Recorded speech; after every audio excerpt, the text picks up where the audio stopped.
Hi students, welcome back to Chakravarthi ఈ class room Telugu channel. ఈరోజు కూడా మనం ఒక పజిల్ క్వశ్చన్ చేద్దామయ్యా. ఈ క్వశ్చన్ కూడా యాజ్ ఇట్ ఈస్గా మన డౌట్ క్లారిఫికేషన్ సెషన్స్లో డిస్కస్ చేసిన క్వశ్చనే. మంచి క్వశ్చన్, కాకపోతే ఏంటంటే వెరీ అడ్వాన్స్డ్ క్వశ్చన్ కాదు, మోడరేట్ లెవెల్ పజిల్. మీరు ఇలాంటి క్వశ్చన్స్ ఎక్కడ ఎక్స్పెక్ట్ చేయొచ్చు అంటే బ్యాంక్ ఎగ్జామ్స్లో అయితే ప్రిలిమ్స్ లెవెల్లో ఎక్స్పెక్ట్ చేయొచ్చు. ఓకే, ఎనీ ఎగ్జామ్, బ్యాంక్ కానివ్వండి, అంటే ఐబీపీఎస్ కానివ్వండి, ఎస్బీఐ కానివ్వండి, లేదంటే వేరే ఎగ్జామ్స్ ఎల్ఐసి కానివ్వండి, ఆర్బీఐ గ్రేడ్ బి కానివ్వండి, ఎక్కడైనా కూడా ఇది ప్రిలిమ్స్ లెవెల్లో ఎక్స్పెక్ట్ చేయొచ్చు. కాకపోతే ఏంటంటే ఇది మోడరేట్ కంటే కొంచెం తక్కువ లెవెల్ కాబట్టి మీరు ఎవరైతే ఆల్రెడీ క్వశ్చన్ ప్రాక్టీస్ చేస్తున్నారో పజిల్, వాళ్ళు దీనికి టైం పెట్టుకొని చేయండి. మీకు రీజనబుల్ టైమింగ్ వచ్చేసి జస్ట్ పజిల్ సాల్వ్ చేయడానికి 3 minutes అయ్యా, 3 to ఇక మ్యాక్సిమం 4 minutes అంతే. 3 to 4 minutesలో మీ కంప్లీట్ అరేంజ్మెంట్ వచ్చేసేయాలి. నేను చెప్పేది ఇది ఎందుకంటే కొంచెం ఎక్కువ టైమే చెప్తున్నాను, ఎందుకంటే మీరు అనవసరంగా కాన్ఫిడెన్స్ లూజ్ కాకండి. 3 minutesలో చేస్తే బెటర్, లేదంటే 4 minutes అయినా కూడా ఓకేనా. ఇంకా స్టార్ట్ చేద్దాం. చూడండి క్వశ్చన్. ఫస్ట్ పజిల్ టెస్ట్ ఎప్పుడైనా స్టార్ట్ చేసేటప్పుడు మన స్ట్రాటజీ ఏంటి? బేస్ ఇన్ఫర్మేషన్ని ఫస్ట్ చదువుకోవాలి. చదువుకున్న తర్వాత దీన్ని ఎన్ని కాలమ్స్లో సాల్వ్ చేయాలో డిసైడ్ చేసుకోవాలి. సపోజ్ మోర్ దెన్ 2 columns 3 columnsలో సాల్వ్ చేయాలి అయితే ఫస్ట్ ఏ కాలంతో మొదలు పెట్టాలి, ఏ కేటగిరీతో మొదలు పెట్టాలి. కాలమ్స్ ఎలా తీసుకుంటాం? ఎన్ని కేటగిరీస్ ఇస్తే అన్ని కాలమ్స్ తీసుకుంటాం, అంతేనా? ఇప్పుడు మరి ఇందులో ఎన్ని కేటగిరీస్ ఇచ్చాడు చూడండి. First there are 5 students ABCDE అన్నాడు. వెంటనే మన బ్రెయిన్లో వచ్చేయాలి ABCDE. స్టూడెంట్ అనేది ఒక కేటగిరీ, ఆ స్టూడెంట్స్ అనేది ఒక కేటగిరీ, సో అది ఒక కాలంలో వస్తుంది. ABCDE students who are from different states among Bihar, UP, AP, Orissa and Gujarat, not necessarily in the same order. వెంటనే మీకు ఏమర్థమైంది? ఇప్పుడు స్టూడెంట్స్ అనేది ఒక కేటగిరీ, వాళ్ళు ఏ స్టేట్ నుంచి వచ్చారనేది ఇంకో కేటగిరీ. అంటే స్టూడెంట్స్ ఒక కాలం, తర్వాత స్టేట్స్ ఒక కాలం. ఇంకేమైనా ఇచ్చాడు? ఇంకా ముందు చూడండి, not necessarily in the same order. తర్వాత ఇంకోటి కూడా ఇచ్చాడు చూడండి, they have different ranks in IIT JEE exam among 1, 4, 7, 8, 9. చూడండి వాడు ర్యాంక్స్ ఏమి ఇచ్చాడంటే 1, 4, 7, 8, 9 ఇచ్చాడు. అంటే ఇప్పుడు మీకు క్లియర్గా అర్థమైంది, ఈ క్వశ్చన్ని నేను 3 columnsలో సాల్వ్ చేయాలి. ఇంకా ఏమైనా ఇచ్చాడో? 4th column ఏమైనా ఇచ్చాడో చూడండి. తర్వాత వాడు క్లూస్ ఏమి ఇచ్చాడు ఇక్కడ? No 2 students either belong to the same place or have the same rank. అంటే మీకు ఏమర్థమైంది చెప్పండి? ఇక్కడ ఇద్దరు స్టూడెంట్స్ కూడా సేమ్ ర్యాంక్ రాలేదు. అంటే వాడు ఇచ్చిన ర్యాంక్స్ ఏంటి? 1, 4, 7, 8, 9 అంటే 5గురికి 5 డిఫరెంట్ ర్యాంకులు వచ్చేసాయి. తర్వాత ఏ ఒక్కరు కూడా సేమ్ స్టేట్ నుంచి కాదు అన్నాడు. అంటే ఒక్కొక్కడు డిఫరెంట్ స్టేట్ నుంచి రావాలి. ఇప్పుడు మీ మైండ్లో బ్లూ ప్రింట్ వచ్చేయాలి. ఏంటి? స్టూడెంట్ నేమ్ ఒక కాలంలో వస్తుంది, వాడు ఏ స్టేట్ నుంచి వచ్చాడో ఒక కాలంలో వస్తుంది, వాడికి IIT JEEలో ఏ ర్యాంక్ వచ్చింది ఒక కాలంలో వస్తుంది. So far 3 columns. తర్వాత నెక్స్ట్ ఏమి ఇచ్చాడు చూడండి. తర్వాత rank 1 is considered as the lowest rank. చూడండి, rank 1 is the lowest rank and rank 9 is considered as the highest rank అన్నాడు. ఓకేనా? ఇంకేమన్నా కొత్త కాలం ఇచ్చాడో? లేదు. తర్వాత ఇక క్లూస్ మొదలుపెట్టాడు. D ఈజ్ ఫ్రమ్ గుజరాత్ అని మొదలుపెట్టాడు. ఇప్పుడు ఒకటి మనకి ఏమర్థమైంది పర్టికులర్గా? బిగినర్స్ జాగ్రత్తగా వినండి.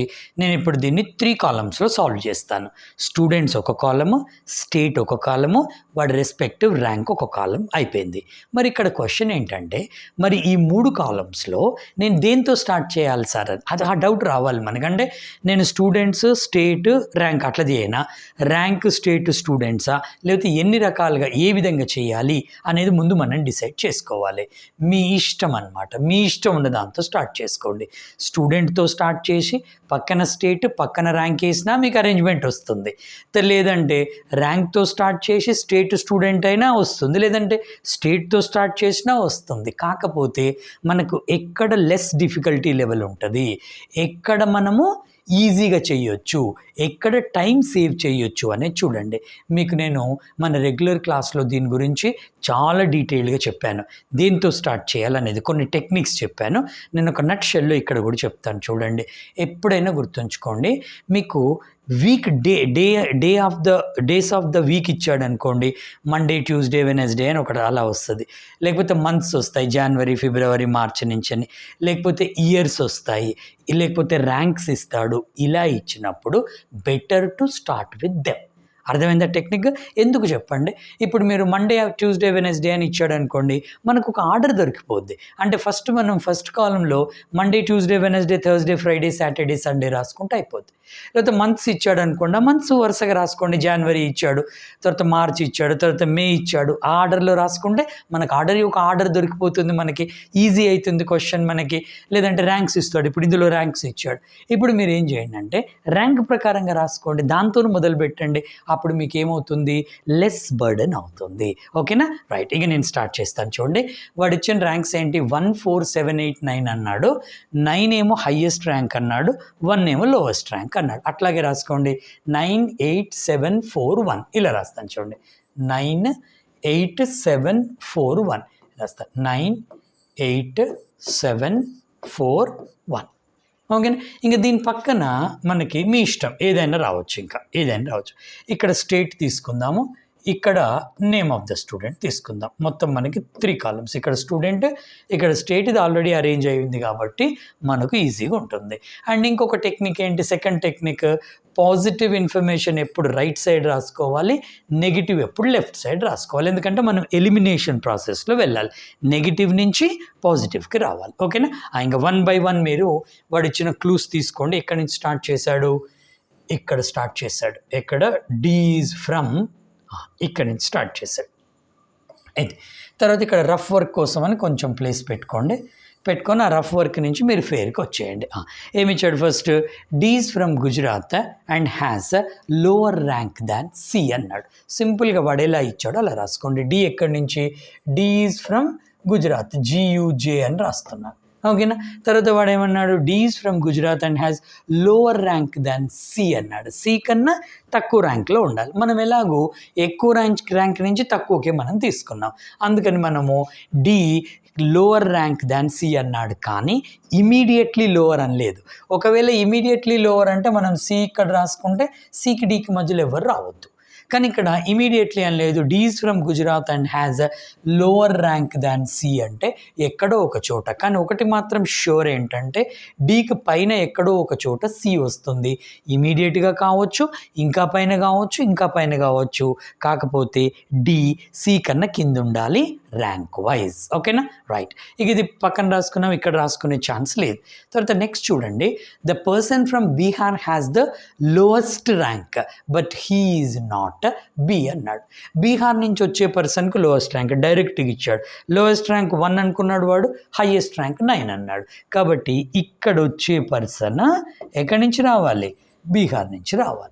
కానీ ఏమి ఇచ్చాడు? Lowest rank but he is not be అన్నాడు. అంటే ఇక్కడ బి వచ్చే ఛాన్స్ లేదు. అది మనం నెగిటివ్ సైడ్ రాసుకుంటాం. బిని నెగిటివ్ ఇన్ఫర్మేషన్ అనమాట. అంటే ఈ ప్లేస్లో బి ఉండొద్దు, మన గుర్తు కోసం ఈ ప్లేస్లో బి ఉండొద్దు అంటే లెఫ్ట్కి రాసుకుంటాం, బి ఉండాలి అంటే రైట్కి రాసుకుంటాం. క్లియర్? ఇంక ఇప్పుడు ఒకసారి చూడండి, ఈ ఇన్ఫర్మేషన్ ఇంకా దీంట్లోకి ఏమైనా తీసుకురావచ్చా? ప్రతిసారి అట్లే ఆలోచించాలి. కానీ చాలా ఉంది ఇక్కడ. ఏంటి? డి కింద ఉండాలి, సి పైన ఉండాలి, ఎక్కడో ఒక దగ్గర అంటే ఎన్నో పాసిబిలిటీస్ ఉన్నాయి. వదిలేయండి, ప్రస్తుతానికి ఇక్కడే ఆగిపోదాం. నెక్స్ట్ ఏమి ఇచ్చాడు చూడండి, A has a perfect square rank. ఇక్కడ మనకు కొంత ఎలిమినేషన్ దొరికింది కదా, ఇది సపరేట్ ఇన్ఫర్మేషన్. తర్వాత ఏ హ్యాజ్ పర్ఫెక్ట్ స్క్వేర్ ర్యాంక్. మనకు పర్ఫెక్ట్ స్క్వేర్లు ఎన్ని ఉన్నాయి ఇక్కడ? 4 కానీ 9 కానీ. అంటే ఏ ర్యాంక్ అయితే 4 అవ్వాలి, లేకపోతే 9 అవ్వాలి. ఇది తప్ప వేరే పాసిబిలిటీ లేదు. మళ్ళీ ఒకసారి చూసుకోండి, ఈ 2 ఇన్ఫర్మేషన్ ఇందులోకి ఏమైనా తీసుకురావచ్చా? అంటే ఏ 4లో అయినా ఉండొచ్చు, లేకపోతే 9లో అయినా ఉండొచ్చు. నో, ఎందుకంటే ఈ 4లో ఉన్న 9లో ఉన్న సిడిని మనం ఎక్కడైనా ప్లేస్ చేసుకోవచ్చు. కాబట్టి చాలా పాసిబిలిటీస్ ఉన్నాయి. దీన్ని కూడా పక్కన పెట్టేయండి. కాకపోతే వన్ థింగ్ షూర్ ఏంటంటే ఏ అయితే 4th ఉండాలి, లేకపోతే 9th ఉండాలి. ఓకేనా? ఇక దాని తర్వాత నెక్స్ట్ ఏమి ఇచ్చాడు చూడండి, go for the next one. A has perfect square, ఇది అయిపోయింది. C is neither from Bihar nor from Orissa అన్నాడు. మంచి ఇన్ఫర్మేషన్ అయ్యా. సి బీహార్ నుంచి కాదు, మళ్ళీ నేను లెఫ్ట్కి రాసుకుంటున్నాను చూడండి. సికి ఇక్కడ కాదు. Neither from Gujarat Nar from Orissa అంటే సి ఒరిస్సా నుంచి కూడా కాదు. ఇది నీట్గా రాసుకుందాం, మళ్ళీ కన్ఫ్యూజ్ కాకుండా. సి ఒరిస్సా నుంచి కూడా కాదు. ఓకేనా. అంటే సికి ఇక్కడ ప్లేస్ లేదు, సిని ఎక్కడ ప్లేస్ చేసినా కూడా ఒరిస్సా అయితే ఇక్కడ రావద్దు. ఒక్కసారి మళ్ళీ ఆలోచించండి, ఈ ఇన్ఫర్మేషన్ ఏమైనా మనం కోరిలేట్ చేసుకోవచ్చా చూడండి. ఏ 4th కానీ 9th కానీ అన్నాడు. సపోజ్ నేను ఏను 4th ఉంచుకుంటాను అనుకోండి ఫర్ ఎగ్జాంపుల్. తర్వాత డిఏసి పొజిషన్స్ మనకు ఉన్నాయి. సో మనకు డిసి కన్నా కింద ఉండాలి కాబట్టి ఒకవేళ నేను ఏని ఇక్కడ ప్లేస్ చేసుకుంటే మనకేమవ్వాలి, సిడి మనకు ఆ పైన రావాలి. కానీ ఇంకా మనకు క్లారిటీ అనేది రాలేదు, పక్కన ఉంచుకోండి. తర్వాత నెక్స్ట్ ఏమి ఇచ్చాడు చూడండి. The person from Orissa has lower rank than A but it is not even number. మంచి ఇన్ఫర్మేషన్ చూడండి, ఇది మంచి ఇన్ఫర్మేషన్. దీంతోనేమైనా ఎలిమినేట్ చేద్దామేమో చూడండి. ఏమన్నాడు, person from Orissa has lower rank than A. ఇది నేను ఇక్కడ రాస్తాను చూడండి, ఇది ఒరిస్సా పర్సన్. ఏ కన్నా కింద ఉండాలి, ఎక్కడైనా ఉండొచ్చు, ఇమీడియట్గా కావచ్చు, ఎక్కడైనా ఉండొచ్చు. ఒరిస్సా. తర్వాత ఏమన్నాడు, బట్ నాట్ ఈవెన్ నెంబర్ అన్నాడు. ఇక్కడ ఈవెన్ నెంబర్ కాదు. మరి ఆడ్ నెంబర్స్ మనకి ఏమున్నాయి, వాడు ఇచ్చిన దాంట్లో 1 ఉంది, 7 ఉంది, 9 ఉంది. అంటే ఈ ఒరిస్సా పర్సన్కి 1 కావచ్చు, 7 కావచ్చు, 9 కావచ్చు. ఈ 3 ర్యాంకులలో ఏదో ఒకటి వస్తుంది. ఓకేనా. అయితే ఇప్పుడు ఒక్కసారి మీరు జాగ్రత్తగా ఆలోచించండి. ఏకు కింద రావాలి ఒరిస్సా పర్సన్ అంటే ఇమీడియట్గా కింద కావచ్చు, లేకపోతే ఏదో ఒక చోటైనా రావచ్చు. ఎందుకంటే మనకు ఇన్ని ఇన్ఫర్మేషన్ వచ్చాయి కాబట్టి డెఫినెట్గా ఎలిమినేషన్కు ఏదో ఒక క్లూ మనకు దొరుకుద్ది, ప్రొవైడెడ్ మీరు దాన్ని కరెక్ట్గా కోరిలేట్ చేసుకోవాలి. అయితే ఏకు ఎక్కడో ఒక దగ్గర కింద ఒరిస్సా పర్సన్ రావాలి. కానీ ఏకి ఎక్కడెక్కడ ఉండే ఛాన్స్ ఉంది, ఉంటే 4th ఉండాలి, లేకపోతే 9th ఉండాలి. ఒక్కసారి ఆలోచించండి స్టూడెంట్స్. ఇక్కడ సపోజ్ నేను ఏని కానీ 4th పెట్టాను అనుకోండి, ఇక్కడ 4th ఉంచాను అనుకోండి. అప్పుడు ఏకు దీని కింద ఒకటే ఒక పొజిషన్ ఉంది మనకి. ఆ పొజిషన్లో ఎవరు రావాలి, ఒరిస్సా రావాలి. కానీ ఇక్కడ ఆల్రెడీ ఎవరు వచ్చారు, బీహార్ పర్సన్ వచ్చాడు. అంటే ఏ 4th ఉండే ఛాన్స్ లేదు. ఇదన్నమాట ఎలిమినేషన్ ప్రాసెస్ అంటాం దీన్ని. ఏ 4th వచ్చే ఛాన్స్ లేదు. మరి ఏ 4th రాకపోతే డెఫినెట్గా ఎక్కడ రావాలి, 9th ర్యాంక్ రావాలి. అంటే ఇక్కడ 9th ర్యాంక్ ఏకి ఇవ్వాలి. ఇది ప్రొసీజర్ అన్నమాట. అర్థమైందా క్లియర్గా. సో మనకి మంచి క్లూ దొరికింది. మరి ఏ 9th వచ్చేస్తే ఇప్పుడు ఒరిస్సా పర్సన్ ఎక్కడ ఉండాలి, అయితే 1st ఉండాలి, లేకపోతే 7th ఉండాలి, లేదంటే 9th ర్యాంక్ ఉండాలి. మరి 9th ర్యాంక్ మనం ఏకి ఇచ్చేసాం కాబట్టి ఒరిస్సా పర్సన్ 9th వచ్చే ఛాన్స్ లేదు. మరి ఒరిస్సా పర్సన్కి ఏ ర్యాంక్ రావాలి, అయితే 1st రావాలి, లేకపోతే 7th రావాలి. జాగ్రత్తగా చూడండి, ఆల్రెడీ 1st ఎవరు వచ్చారు, బీహార్ పర్సన్ వచ్చాడు. అంటే ఒరిస్సా నుంచి వచ్చే పర్సన్కి 1st ర్యాంక్ కూడా కాదు. అంటే వీడికి కంపల్సరీగా ఏ ర్యాంక్ రావాలి, నాకు 7th ర్యాంక్ రావాలి. ఈ పర్సన్ వచ్చేసి 7th ర్యాంక్. అర్థమవుతుందా. This is called unraveling the puzzle. చిక్కుముడి విప్పడం అనమాట. అంటే ఒక టెక్నిక్ ప్రకారంగా చేయాలి. మళ్ళీ చూడండి, ఇక్కడే ఆగొద్దు. మన నార్మల్ స్టూడెంట్స్ లాగా చేయొద్దు, మన బ్రెయిన్ బాగా యూజ్ చేసుకోవాలి. మరి ఇంకేమన్నా క్లూ దొరుకుద్దా చూడండి. దీనికి ఒరిస్సా ఫిక్స్ అయింది, ఇదిగో ఈ క్లూ ఉంది కదా. సి ఒరిస్సా నుంచి కాదు అంటే సి లెఫ్ట్కి రాసుకుంటారు. చాలా సింపుల్. సి ఒరిస్సా నుంచి కాదు అంటే ఇప్పుడు చూడండి, సికి ఎక్కడెక్కడ ప్లేస్ లేదు, 1st ప్లేస్ లేదు, 7th ప్లేస్ లేదు, అక్కడ ఆల్రెడీ 9th ఉన్నాడు.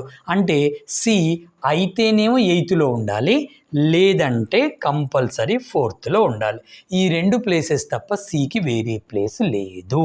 అర్థమవుతుందా క్లియర్గా. ఇప్పుడు నేను ఒక్కొక్కటి ఎలిమినేట్ చేసుకుంటూ వస్తున్నాను అనమాట. సి అయితేనేమో 4th ఉండాలి, లేదంటే ఎక్కడ ఉండాలి, 8th ఉండాలి. ఎందుకంటే 9th place already occupied. 7th ప్లేస్లో సి ఉండొద్దు, ఎందుకంటే ఒరిస్సా వచ్చింది కాబట్టి. 1st ప్లేస్లో సి ఉండొద్దు, వాడే మనకు ఆల్రెడీ ఇచ్చాడు. కాబట్టి సికు అయితే 9th ఉండాలి, అయితే 4th ఉండాలి, లేకపోతే 8th ఉండాలి. కానీ ఒక రూల్ ఏంటంటే సికి కింద ఎక్కడో ఒక దగ్గర గుజరాత్ నుంచి వచ్చిన పర్సన్ ఉండాలి. మరి స్టూడెంట్స్ ఒక్కసారి ఆలోచించండి, సికి ఇక్కడ ఉన్న పొజిషన్స్ ఏంటి మనకి, అయితే 8th ఉండాలి, లేకపోతే 4th ఉండాలి. ఒకవేళ నేను సిని 4th ప్లేస్ చేశానే అనుకోండి, అప్పుడు మనకి సి కింద ఏదో ఒక దగ్గర డి ఉండాలి, గుజరాత్ నుంచి రావాలి. కానీ మనకు ఆ పాసిబిలిటీ లేదు. ఎందుకంటే ఆల్రెడీ సి కింద మనం సిని కానీ 4th పెడితే ఒకే ఒక్క ర్యాంక్ వచ్చిన పర్సన్ ఉంటాడు, అది 1st ర్యాంక్, వాడు ఆల్రెడీ బీహార్ నుంచి వచ్చాడు. అంటే కింద గుజరాత్ వచ్చే ఛాన్స్ లేదు.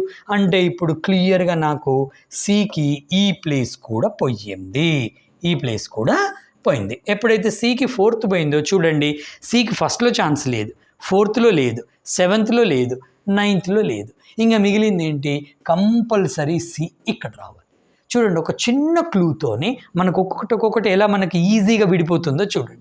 అయిపోయింది. మరి సికి నేను ఇక్కడ ర్యాంక్ ఇచ్చేస్తే సి కింద ఎక్కడో ఒక దగ్గర డి రావాలి, గుజరాత్ నుంచి ఆ పర్సన్ ఉండాలి. మరి ఇప్పుడు మనకి ఇక్కడ చూడండి, సికి కింద మనకి ఎన్ని ఉన్నాయి? 1 2 3 మూడే పొజిషన్స్ ఉన్నాయి.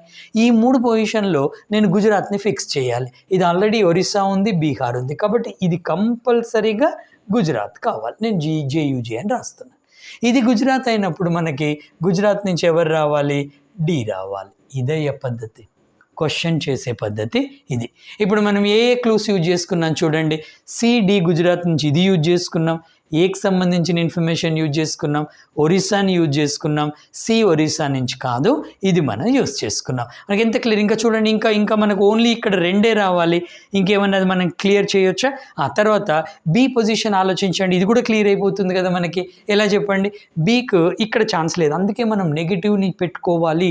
ఎలిమినేషన్ ప్రాసెస్ నేను అందుకే చెప్పాను, ఇది నేను ఓన్గా కనుక్కున్న పద్ధతి. ఓకేనా? సో ఇక్కడ మనకి బీకి ఇక్కడ ఛాన్స్ లేదు, 1లో ఛాన్స్ లేదు, ఇక్కడ 4థ్లో ఛాన్స్ లేదు బీకి, తర్వాత బీకి ఇక్కడ ఛాన్స్ లేదు, ఏది 8థ్లో ఛాన్స్ లేదు, 9థ్లో లేదు. ఒకసారి క్లియర్గా చూడండి, 9థ్లో లేదు, 8థ్లో లేదు, 4థ్లో లేదు, ఫస్ట్లో బీ ఉండొద్దు. అంటే నీకు బీకి ఉండే ఛాన్స్ ఏంటి? 100% నాకు ఇక్కడ బి ఉండాలి, ఇంకా వేరే ప్లేసే లేదు. ఇక్కడ బి వచ్చేసింది అనుకోండి, ఏసీబిడి, ఇంకా మనకేం కావాలి? ఏబిసిడి, మిగిలింది ఎవరు? ఈ, ఇక్కడ ఈ రావాలి. అంత ఎంత సింపుల్గా సాల్వ్ అయిపోయింది చూడండి. ఇంకా మొత్తం మనం ఈ ఇన్ఫర్మేషన్తోనే చేసేసాం. ఇక నాకు మిగిలింది ఈ 2 పార్ట్సే మిగిలిపోయాయి. దానికి ఏమైనా క్లూ ఇచ్చాడు వాడు? ఇక్కడ ఇంకొక క్లూ ఉంది చూడండి. ఏమని ఇచ్చాడు వాడు? The student from UP doesn't have rank 9 అన్నాడు. అయిపోయింది కదా. యూపీ నుంచి వచ్చే పర్సన్కి 9th ర్యాంక్ కాదు అన్నాడు. అంటే వాడు ఎక్కడి నుంచి రావాలి? 8థ్లో యూపీ ఉండాలి. మరి 8థ్లో యూపీ ఉంటే ఇంకొకటి ఒక స్టేట్ మిగిలింది మనకి. ఏ స్టేట్ ఇచ్చాడు చూడండి ఒక్కసారి. 5 స్టేట్స్లో నేను మర్చిపోయాను, 5 స్టేట్స్ ఒకటే ఇచ్చాడు. AP, right. ఇక్కడ మనకి ఏపీ వస్తుంది, మిగిలింది ఏపీ. ఇప్పుడు మనకు ఫస్ట్ ర్యాంక్ ఎవరికి వచ్చింది? ఈకి వచ్చింది బీహార్ నుంచి, 4th ర్యాంక్ డి గుజరాత్ నుంచి, 7th ర్యాంక్ బి ఒరిస్సా నుంచి, 8th ర్యాంక్ సి యూపీ నుంచి, లాస్ట్ ర్యాంక్ ఏ ఎక్కడి నుంచి? ఏపీ నుంచి. ఇది క్వశ్చన్ సాల్వ్ చేసే పద్ధతి. అందరికి ఐడియా వచ్చిందా? ఆల్వేస్ పజిల్ క్వశ్చన్స్ ఇలా చేయాలి. నేను ఒక చిన్న క్లూతోని ఇక్కడి నుంచి నేను అటు వచ్చాను. బట్ బేసిక్ మెథడ్ ఏంటంటే ఎన్ని కాలమ్స్తో సాల్వ్ చేయాలి, ఏ కాలంతో స్టార్ట్ చేయాలి ఒకటి. దాని తర్వాత నెగిటివ్ ఇన్ఫర్మేషన్ లెఫ్ట్కి పెట్టుకోవాలి, పాజిటివ్ ఇన్ఫర్మేషన్ రైట్కి ఉండాలి, నెగిటివ్ నుంచి పాజిటివ్కి రావాలి. ఎంత పెద్ద పజిల్ అయినా సాల్వ్ అవుతుంది. ఓకేనా? Right. Thank you very much students. ఈ వీడియోని మీరు లైక్ చేయండి, మీకు బాగా నచ్చితే మీ సర్కిల్స్లో అందరికీ షేర్ చేయండి. ఎందుకంటే చాలామంది అదర్ స్టూడెంట్స్ కూడా బెనిఫిట్ అవ్వాలన్నదే నా తాపత్రయం. Thank you so much students.